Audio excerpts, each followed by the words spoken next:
তো আমরা তো মেলা থেকে ঘুরে চলে এলাম। তো এবার মেলা ছেলের জন্য একটাও কিছু কিনতে পারিনি আর কিছু খাইনি, যেহেতু কালকে থেকে আমরাও নিরামিষ খাচ্ছি। তো বৌদিকে বললাম খাওয়ার জন্য, তো বৌদি আর কি খেলো না, বললো সারাদিন দুদিন ধরে নিরামিষ খাচ্ছে, আজকে পুজো আমার ননদদেরকে আর কি খোয়ানারা হচ্ছে, সেই কারণে আর কি ও খেলাম না, তো সেই কারণে আর কি আমরাও কিছু খেলাম না, একদিকে ঠিকই আছে তাই না। তো এখন বন্ধুরা এখন আমরা যাব ঠাকুর আনতে, আর দেখবে ঠাকুর মাথায় করে নিয়ে আসে, আমার ঠাকুর যখন গঙ্গায় স্নান করে ঠাকুর নিয়ে আসে মাথায় করে। এখানে দেখো বাচ্চারা মিলে সবাই খেলা করছে আর মারামারি না লেগে যায় সেই কারণে দাদা বসে ওদেরকে সামলাচ্ছে আর ওখানে ভাই ঘুমাচ্ছে। তারপরে কিন্তু আমরা একদম চলে আসলাম নিচে, এখন হচ্ছে যাব ঠাকুর আনতে। আর সবাই মিলে আর কি যাই ঠাকুর আনতে, বেশ ভালোই লাগে, মজাও হয়। আর অন্ধকার হয়ে গেছিলো সেই কারণে কিন্তু বেশিটা আর কি ক্যামেরা করতে পারি না। এখন হচ্ছে ঠাকুর জামাই গঙ্গায় হচ্ছে আর কি স্নান করবে। আর বৈশাখ মাস ছিল যেহেতু ওই জন্য মানে সব মন্দিরে মন্দিরে কীর্তন হয়, আর কীর্তন আর কি পাড়াতেও আর কি বেড়ায়, খুব ভালো লাগে দেখে। আর এই মন্দিরটা আগে কিন্তু অনেকটাই ছোট ছিল, এখন অনেকটা বড় আর খুব সুন্দর একটা মন্দির হয়েছে। তো ভিতরে আর কি ঢোকা হয়নি, তো পরে একদিন যাব যখন তখন কিন্তু মন্দিরটা তোমাদের সাথে শেয়ার করব। আর এই দেখো চলে এসছে ঠাকুর জামাই গঙ্গায় স্নান করতে, আর গঙ্গায় থেকে স্নান টান করে যেখানে ঠাকুর বানাতে দেওয়া আছে সেখানে থেকে আর কি মাথায় করে ঠাকুরটা আর কি নেবে, নিয়ে আর কি বাড়ি যাওয়া হয়। আর প্রত্যেক বছরে তো তোমরা কম বেশি জানোই, তো ঠাকুর এইভাবেই নিয়ে যাওয়া হয়। আর প্রত্যেক বছরে কিন্তু বৈশাখ মাসে আর কি ননদের বাড়িতে কালী পুজো হয় দ্বিতীয় মঙ্গলবারে, কিন্তু এবার একটু লেট হয়ে গেল, জানোই তো সুবিধা অসুবিধা সব কিছুই থাকে।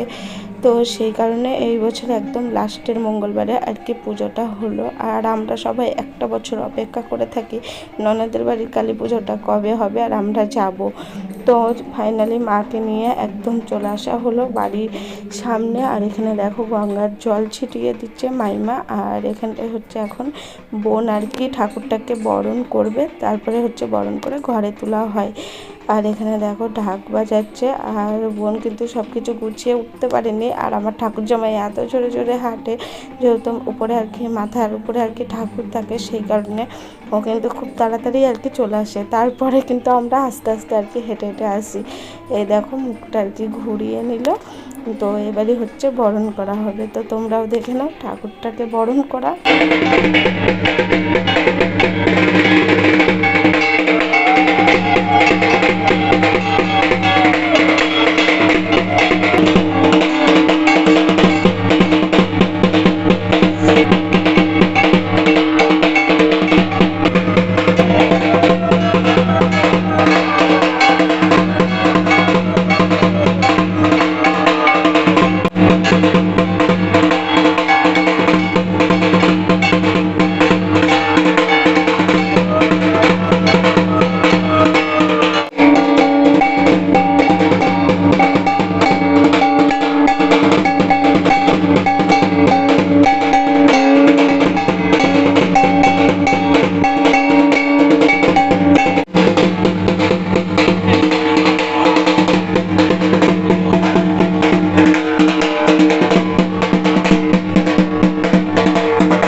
এবছরে এই বড় বড় প্রদীপ দুটো দেখতে পাচ্ছ মাইমা কিনে নিয়ে এসেছে, আর আমার ভাগ্নে আর ভাগনা দুজনে মিলে এই দুটো প্রদীপ আর কি ধরিয়ে দিচ্ছে। আর মাকে নিয়ে আসার পরে কিন্তু একরকম লাগে, আর যখন সাজানো গুজানো হয়ে যায় তারপরে কিন্তু আর এক রকমের লাগে।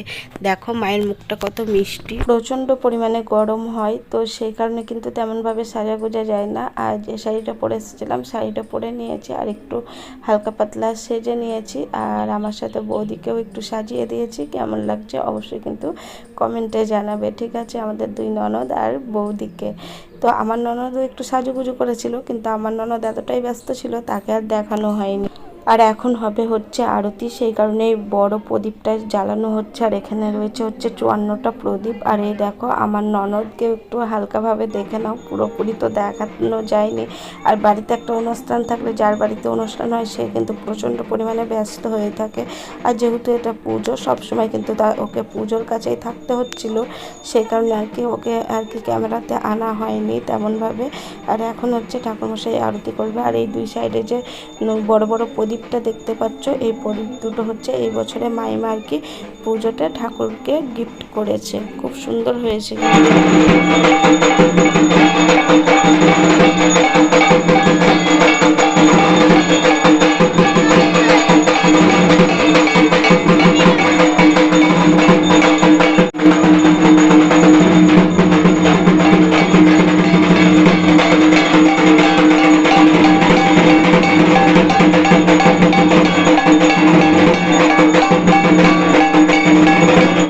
দেখতেই পেলে ঠাকুরের আরতি আর হচ্ছে ঠাকুরমশাইয়ের নাচ। আর এখানে হচ্ছে পুচকুর আর কি বন্ধুরা এসেছিল, তার মা বাবা সবাই আর কি।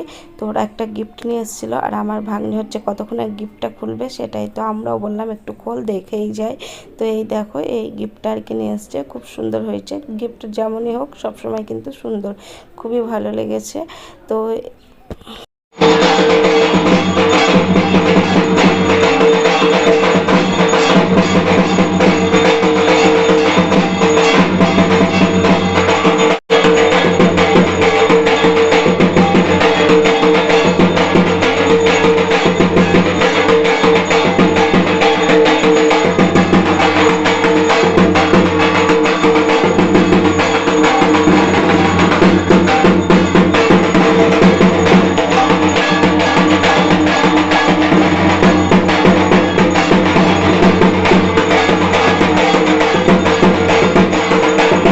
এই ঠাকুরমশাই প্রত্যেক বছরে পুজো করে। আর আমরা ওদিকে খেতে গেছিলাম।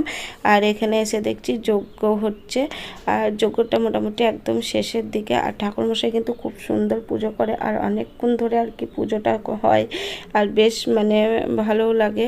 আর কি বলতো, মা সবাইকে ভালো রাখুক, সুস্থ রাখুক, আর ওদের মানে সংসারে যেন সুখ শান্তি সবাই ভালো থাকে, তার সাথে আমাদেরকেও যেন মা ভালো রাখে আর সবার মনের আশা যেন পূরণ করে। জয় মা, সবাইকে ভালো রেখো। যজ্ঞ করার পরে যখন আহুতিটা দেয় তখন একজনকে ধরতে হয়, ওখানে বোন ছিল তাই আর কি ধরলো। এবার হবে অঞ্জলি। আর আমাদেরকেও কিন্তু বাড়ি ফিরতে হবে এখন। এরা মানে ঠাকুর জামাই, বোন আর হচ্ছে মাইমা তিনজনাই আর কি অঞ্জলি দেবে। তো ওরা অঞ্জলিটা দিয়ে নিক, তারপরে কিন্তু আমরা বাড়ি ফিরবো। আজ এবছরে আর থাকা হলো না ননদের।